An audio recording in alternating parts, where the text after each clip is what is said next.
정확히 아는 것은 매우 중요합니다. 교리를 바르게 알지 못하면 성경을 자의적으로 해석하여 잘못된 신앙생활에 빠지기 쉽고 시대의 세속적 정신에 물들어서 성경을 심각하게 왜곡할 수 있기 때문에 그렇습니다.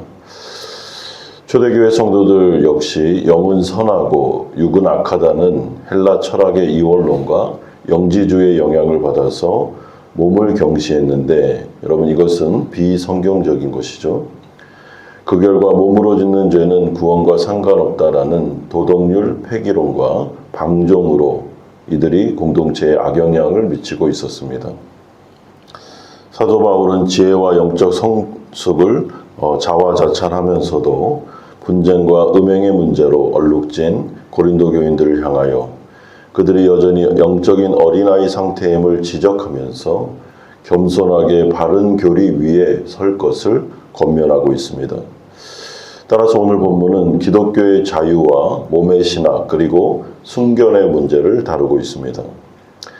예수 그리스도를 믿음으로 우리에게는 죄와 사망의 권세로부터 해방되는 참된 자유가 주어집니다.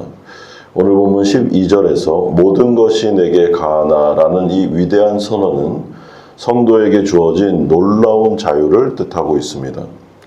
구원받기 전에 우리는 죄의 노예로서 죄를 거부할 수도 없는 또한 하나님의 말씀에 순종할 수 없는 상태였습니다.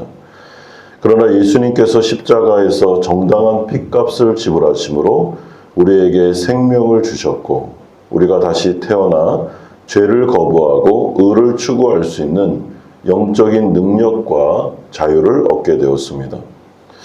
그러나 고린도 교인들은 이 자유를 오해하게 되었는데 육체로 마음껏 죄를 지어도 구원은 취소되지 않는다라는 방종의 근거로 삼았습니다. 이에 바울은 하나님이 주신 자유가 죄를 지을 자유가 아니라 정반대로 죄를 거부할 수 있는 자유, 또한 죄와 피 흘리기까지 싸워 승리할 수 있는 자유임을, 그리고 하나님의 뜻을 성취할 수 있는 자유임을 역설합니다. 성도는 모든 것을 할 수 있는 자유가 있지만은 공동체와 자신의 신앙 유익을 위하여 먼저 자신을 절제할 수 있는 자유도 있는 것이죠. 바울이 연약한 성도들을 위해 고기 먹는 자유를 포기했듯이 성도는 자신의 행동이 타인과 공동체 또한 하나님께 영광을 돌리는 그런 유익함을 위해서 기꺼이 절제해야 되고 이것이 바로 영적으로 성숙한 사람의 모습이다라고 바울은 말씀하고 있습니다. 이런 바울은 자유에 대한 바른 이해를 바탕으로 이제 고린도 교회 내 음란의 문제를 다루는데 이것이 바로 몸의 신학인 것입니다. 당시 고린도 사회는 성욕을 식욕과 같은 자연스러운 본능으로 여겨서 반드시 채워줘야 된다라는 주장을 펼쳤습니다. 오늘날의 세속적 가치관 역시 한 번뿐인 인생에서 하고 싶은 일을 다 하는 게 행복이다라고 가르치고 있는데 일맥상통합니다. 그러나 성경은 하나님이 우리를 구원하신 목적은 육체의 쾌락이 아니라 하나님의 영광을 위한 것임을 분명하게 하고 있습니다. 그러므로 19절에서 20절은 성도의 몸이 하나님께로부터 받은 바 성령의 전이며 예수 그리스도의 정당한 피값으로 사신 하나님의 소유다라고 말씀하고 있습니다. 따라서 우리의 몸은 이제 내 마음대로 사용하는 것이 아니라 하나님의 지체로서 성령님의 통제에 순종해야 된다라는 말씀이죠.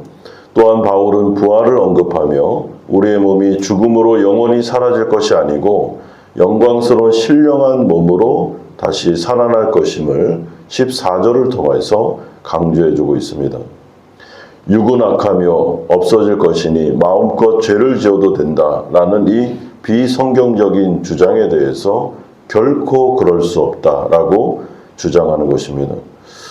구원받은 성도의 몸은 신랑 되신 그리스도와의 영원한 연합을 준비하는 거룩한 신부로서의 몸임을 말씀하므로 식욕과 성욕을 절제하고 영육의 조화로운 건강을 신실하게 관리하는 것이 마땅하다라고 말씀합니다. 그러므로 우리는 영혼만을 관리하는 것이 아니라 우리의 육신도 관리를 하셔야 됩니다. 우리의 건강의 문제도 또한 육신의 정결함도 매우 중요한 기독교 영성입니다. 그러면서 이제 바울은 성관계가 단순한 유의를 넘어 하나님 앞에서 둘이 한 몸을 이루는 영적인 연합임을 16절을 통해서 밝히고 있습니다. 따라서 그리스도의 지체인 성도가 음행을 저지르는 것은 거룩한 몸을 창녀의 지체이자 죄의 도구로 전락시키는 행위입니다. 음행은 다른 죄들과 달리 자기 몸에 직접 죄를 범하는 파괴적인 흔적을 남기게 됩니다. 이에 바울은 음란을 이기기 위한 유일한 방법으로 18절에 음란을 피하라라고 말하는데, 여기서 피하다라는 이 동사는 도망치듯 달아나는 것을 말합니다. 여러분, 유혹의 자리에서 요셉이 어떻게 했습니까? 달아났듯이, 도망쳤듯이 음란의 죄는 강력한 유혹의 힘을 가졌기 때문에 피하는 것이 상책이다, 유일한 승리의 비결이다라고 말씀하고 있는 것이죠. 여러분, 그렇기 때문에 이 성적인 유혹은 너무나도 강력한 힘을 가지고 있습니다. 내가 그 가운데 들어가서도 이길 수 있다라고 말하는 것은 여러분 교만이고 자만에 해당합니다. 그러므로 세상은 이를 가볍게 여길지라도 성도는 자신의 몸이 성령의 전임을 기억하여 성화의 과정을 통해 경건의 습관을 몸에 익혀야만, 그래야만 이 음란을 이길 수 있음을 강조하고 있습니다. 그러므로 예배와 기도가 삶의 거룩한 습관이 되도록 우리의 몸을 쳐서 복종시키는 것, 그리고 우리의 마음속에 들은 음란의 생각을 내어버리고 경건의 생각을 계속 집어넣는 것, 또한 유혹의 장소에 가지 않고 만약에 그런 위기에 노출됐다 하면 피하는 것, 이것이 바로 우리가 음란을 이길 수 있는 방법입니다. 그러므로 우리의 몸도 여러분 구원받기 전에 옛 습관에 길들여 있기 때문에 우리의 몸의 습관을 바꿔야 되는 것입니다. 영적인 습관도 바꾸고, 그리고 성화의 과정을 통하여 몸의 습관도 바꾸는 것이죠. 밥을 먹듯 성경을 읽고 물을 마시듯 기도하며 모이기 힘쓰는 훈련을 하고 몸을 쳐서 복종시키고, 또한 건강을 유지하며 그로 인해 맑은 정신을 통해서 하나님의 일을 감당하는 것, 이것이 바로 건강한 기독교 영성이자 건강한 예수님의 제자가 되는 길입니다. 또한 만약에 그러다가도 죄에 넘어졌다면, 우리가 연약하기 때문에 또 실수하여 죄를 지었다면 하나님께 곧바로 나아가 은혜 수단인 회개를 통해서 정결함을 회복하는 것, 이것이 바로 하나님께서 우리에게 주신 죄를 처리할 수 있는 방법이 되는 것입니다. 그러므로 하나님은 다시 시작할 수 있는 정결의 방법을 우리에게 주셨는데, 그것이 바로 회개입니다. 여러분, 따라서 회개는 은혜 수단, 은혜 중에 은혜인 것이죠. 다시 출발할 수 있는 것.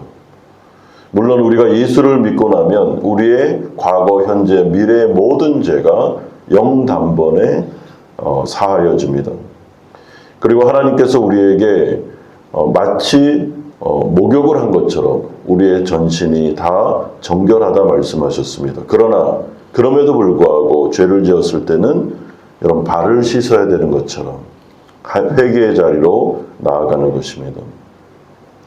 성령님께서 부으시는 회개의 영에 순종하고 나의 몸이 죄의 도구로 사용된 것에 대하여 깊이 뉘우치고 반성하며 하나님의 마음을 아프게 해드린 것에 대해서 마음 아파하고 하나님께 나아가 정직하게 인정하고 제가 죄를 지었습니다. 제가 또 넘어졌습니다. 하나님의 마음에 아픔을 드렸습니다. 라고 하면서 회개하며 나아갈 때 하나님께서는 신실하시기 때문에 모든 죄를 사하시며 우리를 정결하게 해주시겠다라고 요한일서 1장의 말씀이 우리에게 약속하고 있습니다. 그러므로 고린도 교회의 문제와 같이 우리 자신의 이 문제를 우리 자신의 문제처럼 여겨야 됩니다. 고린도 교회 교인들은 왜 이래? 이런 식으로 말하는 것이 아니라 여러분, 우리도 동일한 육신을 가진 자들임을 기억하면서 경건을 완성하기까지 교만하지 말고 늘 연약한 존재임을 기억하며 하나님의 도우심을 간구하면서 겸손하게 경건의 훈련을 쌓아가는 것입니다. 우리의 영혼뿐만 아니라 장차 부활하여 영원한 안식에 들어갈 몸 역시 소중한 것임을 여겨야 됩니다. 이것이 바로 기독교의 건강한 영성입니다. 날마다 성령님의 다스림 속에서 우리의 몸으로 하나님께 영광을 돌리는 복된 성도들이 되기를 주 예수 그리스도의 이름으로 간절하게 축원드립니다. 아멘. 우리 들은 말씀 생각